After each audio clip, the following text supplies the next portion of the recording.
Today on the newscast, the shadow war between Israel and Iran is heating up. We've got a breaking wars and rumors of war update next.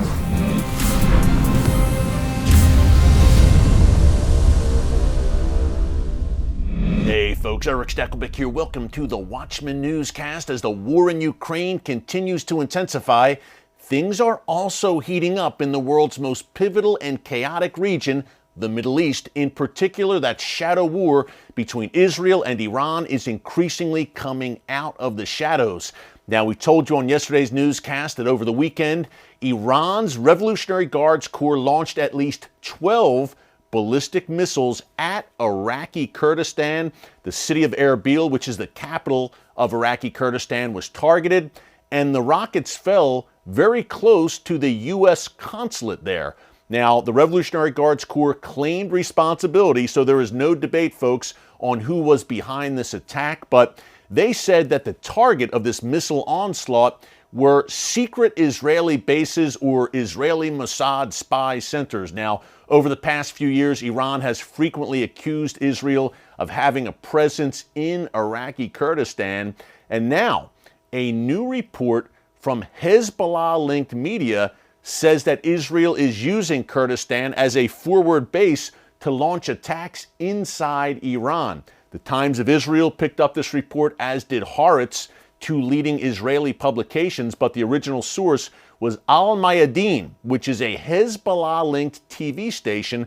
Al Mayadeen reported that 6 Israeli drones destroyed an Iranian drone fleet in western Iran back in February. Now, again, this Hezbollah-linked TV station said the drones originated from Iraqi Kurdistan, and that is why Iran, according to Hezbollah, this Hezbollah-linked network, that is why Iran targeted Erbil over the weekend. But again, a pretty stunning admission from a Hezbollah, and you would think an Iran-linked TV station, to basically admit, yes, Israel did severe damage to hundreds of Iranian drones at a base in western Iran. Again, this happened back in February, and now the narrative from the Iranian regime and its mouthpieces is that the attack over the weekend, the missile attack, was responding to this takeout of a fleet of Iranian drones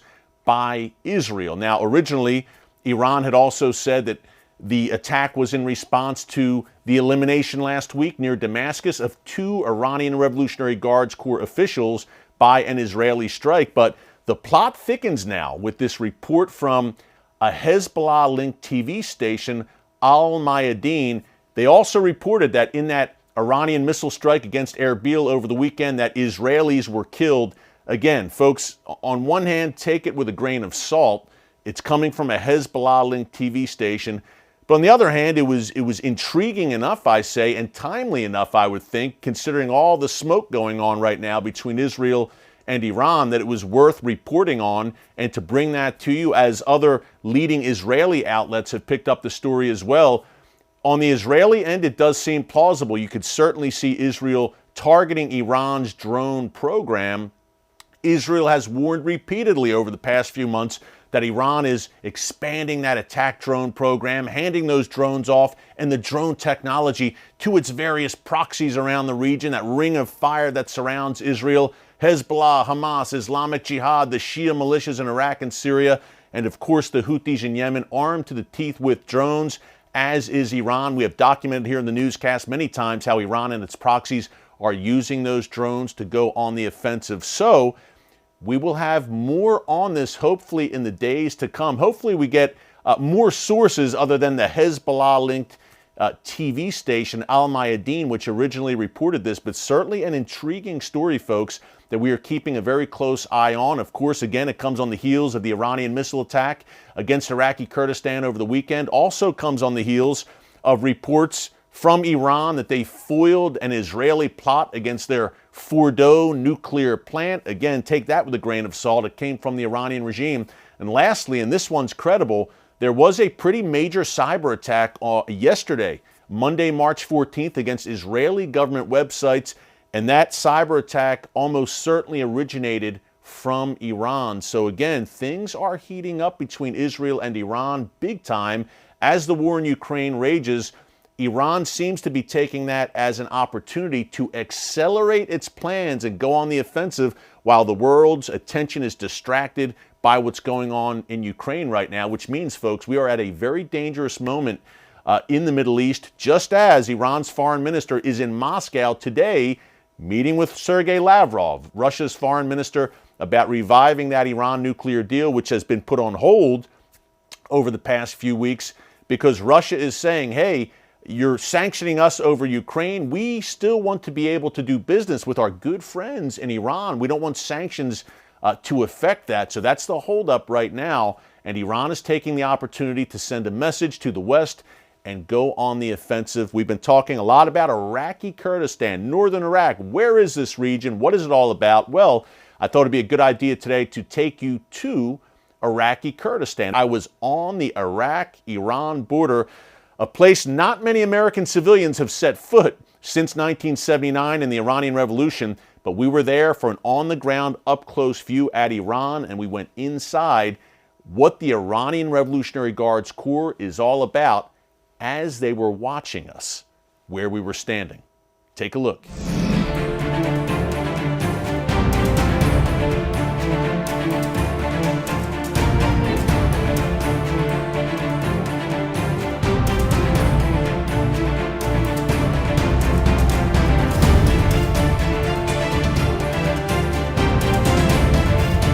If you're just joining us, maybe you just turned the channel and you came to us here and you're wondering, where are these guys? We are on the Iraq-Iran border. This is Iraqi Kurdistan. That is Iran. You're looking into Iran right now. You have a view right now that few Americans have ever had, quite frankly, at least in the past 40 years. We're ringed, I guess you could say, and surrounded by Iranian Revolutionary Guards positions. I can see them. They're right here. They're white structures here, and they're all around us, and they're watching right now. But we're in the good hands of the Kurdish Peshmerga. Dalton, tell our viewers, we keep saying the IRGC, that stands for Iranian Revolutionary Guards Corps. Tell us who they are and why they're so dangerous and why we're a little nervous as they're staring at us right now over yonder. The Iranian people are amazing. Iran and the Iranian regime are two separate things. In 1979, a revolution happened in Iran, and there then became, it was born, the Iranian Revolutionary Guard Corps. So their job is they're the custodians, the guardians, the protectors of the revolution that's been holding the 80–90% of the country that's amazing as prisoners and as hostage. 2003, Saddam Hussein was deposed and taken out of power, and there was a unity government formed in Iraq, which was supposed to have equal representation between Sunni, Shia, and Kurd. What happened was the IRGC put its foot in the door and began influencing things between 2003 and now. An intelligence report was released that said that the Iranian Revolutionary Guard Corps now has more influence in Iraq and in the greater Levant now, 17 years after the invasion in 2003, than any time in history between then and now, which is a terrifying reality. And here's why this is significant. Because the greater that threat grows, the more silent the Kurds are going to become. Why? Because the more fearful they're going to be of the repercussions of speaking out against this beast that can overpower them in a moment, which is why we need to lift our voices on their behalf, because they're going to be increasingly marginalized and silenced because of those forces that are on the hill surrounding us right now. And I think it's urgent that we see out-of-the-box creative thinking in terms of policy to stave this off, because I do believe it's a 1935 moment. Yeah. We're approaching the point of no return where it is too late. And I don't like hype and hyperbole and sensationalism. This is not that. This is something, a very clear and present danger, and I don't think the Western world's prepared for what's around the corner. Now, Europe is looking to appease the Iranian regime, quite frankly, which is sad to say. We could use a man like Winston Churchill today in Europe.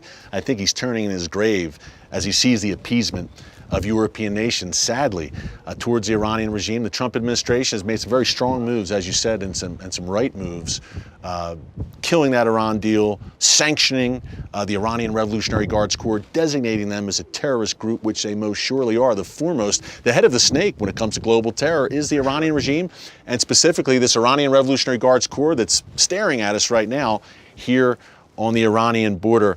I compare them, Dalton, to just so people at home have kind of an image of who the IRGC, the Iranian Revolutionary Guards Corps, are.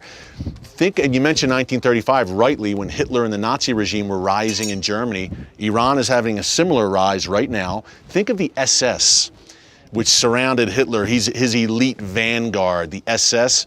That's the IRGC. They answer directly to the supreme leader of Iran, Ayatollah Khamenei. Again, what an experience to be on the Iran-Iraq border, a place not many Americans have tread over the past 43 years or so. Special thanks to our good friend Dalton Thomas of Frontier Alliance International and, of course, the Kurdish Peshmerga for joining us. You know, I mentioned President Trump in that piece.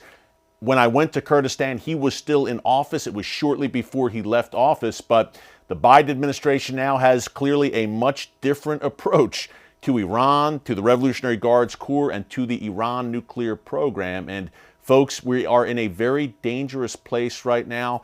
Keep this situation in your prayers. The Iran nuclear deal, I hope it does not come to fruition, because it makes war not less, but more likely in the region. We're keeping a close eye on all of this.